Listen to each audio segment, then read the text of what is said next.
প্রভাত কুমার মুখোপাধ্যায়ের লেখা আদরিণী। এটা শুধু একটা গল্প না, বুঝলেন? এটা হলো মানুষ আর পশুর মধ্যেকার এমন এক গভীর সম্পর্কের কথা যা মন ছুঁয়ে যায়।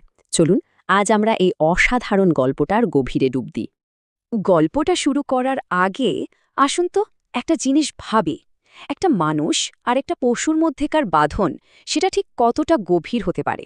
এই প্রশ্নটাই কিন্তু আদরিণী গল্পের একদম কেন্দ্র, মানে মূল সুরটা বেঁধে দেয় আর আমাদের ভালোবাসার মানেটা নতুন করে ভাবতে শেখায়।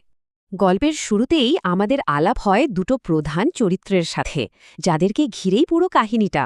একজন উকিল আর তার স্নেহের কন্যা আদরিণী। গল্পের ঠিক কেন্দ্রে আছেন জয়রাম মুখোপাধ্যায়, একজন বেশ নামকরা সম্মানিত উকিল। মানে সেই সময়ে তার মতো একজন মানুষের যে খ্যাতি, যে প্রতিপত্তি, সেটাই ছিল সামাজিক মর্যাদার আসল ভিত্তি।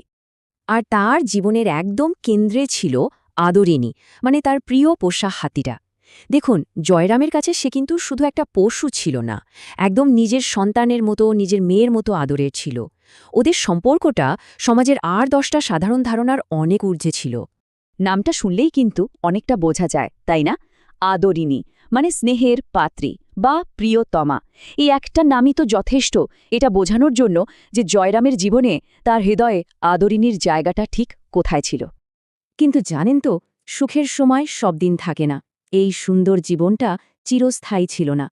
এবার আমরা দেখব কিভাবে ভাগ্যের এক নিষ্ঠুর পরিহাসে জয়রাম আর আদরিণীর ওই শান্ত সুখের জীবনটা একদম তছনছ হয়ে যায়। হঠাৎ করে যেন বিনা মেঘে বজ্রপাতের মতো জয়রামের জীবনে একটা ভয়ঙ্কর বিপর্যয় নেমে আসে। তিনি একেবারে দেউলিয়া হয়ে যান। ভাবুন তো একবার, তার এতদিনের সম্মান, প্রতিপত্তি, সব সব যেন এক মুহূর্তে মাটিতে মিশে গেল। এর ফল কি হল? মারাত্মক। একদিকে মাথায় বিশাল ঋণের বোঝা, আর অন্যদিকে সমাজে মান সম্মান সব শেষ। তার সব সম্পত্তি, সবকিছু নিলামে ওঠার জোগাড়। আর সবচেয়ে কষ্টের, সবচেয়ে মর্মান্তিক ব্যাপার কি ছিল জানেন? সেই নিলামের তালিকায় নাম ছিল তার প্রাণীর চেয়েও প্রিয় আদরিণীর। তার ভালোবাসা, তার স্নেহ, সব যেন কঠিন বাস্তবতার কাছে অসহায় হয়ে পড়ছিল। এবার আমরা গল্পের এমন একটা জায়গায় পৌঁছালাম যা ভীষণ আবেগঘন। সেই হৃদয় বিদারক নিলামের মুহূর্ত, যেখানে একদিকে ভালোবাসা আর অন্যদিকে সামাজিক প্রথা, এই দুটোর মধ্যে একটা চূড়ান্ত সংঘাত আমরা দেখতে পাই। আদরিণী যখন বিক্রি হয়ে গেল, জয়রামের অবস্থাটা একবার ভাবুন। লেখক লিখেছেন, তাহার বুক ফাটিয়া যাইতেছিল, কিন্তু একটিও বিদায়বাণী উচ্চারণ করিতে পারিলেন না। মানে বুকটা ফেটে যাচ্ছে, কিন্তু মুখ দিয়ে একটা কথাও বেরোচ্ছে না। এই যে নীরবতা, এটা শুধু তার সীমাহীন কষ্টের কথাই বলে না, এটা বলে একজন অসহায় বাবার কথা, যিনি তার সন্তানকে রক্ষা করতে পারলেন না। কিন্তু গল্পটা এখানেই শেষ হয়ে যায়নি, বরং নিলামের পর ঘটে এক চূড়ান্ত ট্র্যাজেডি, যা তাদের সম্পর্কের এক মর্মান্তিক পরিসমাপ্তি টানে। আসুন দেখি শেষটা ঠিক কিভাবে হলো। প্রথমত, জয়রামকে খবর দিয়ে ডেকে পাঠানো হলো। কারণ কি? কারণ আদরিণী দুঃখে শোকে খাওয়া দাওয়া বন্ধ করে দিয়েছে, আর কারো হাতে সে খাবেও না। এরপর জয়রাম এলেন, নিজের হাতে শেষবারের মতো তার আদরের হাতিটিকে খাওয়ালেন।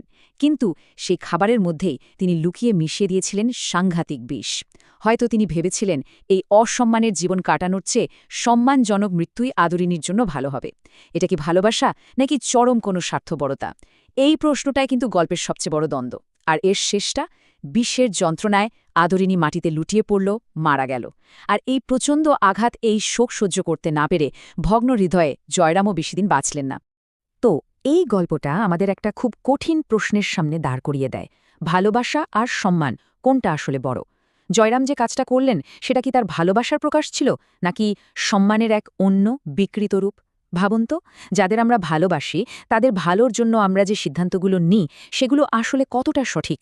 এই গল্পটা আমাদের এই বিষয়গুলো নিয়ে গভীরভাবে ভাবতে বাধ্য করে। আর এর উত্তরটা হয়তো প্রত্যেকের নিজের কাছে, নিজের বিবেকের কাছে।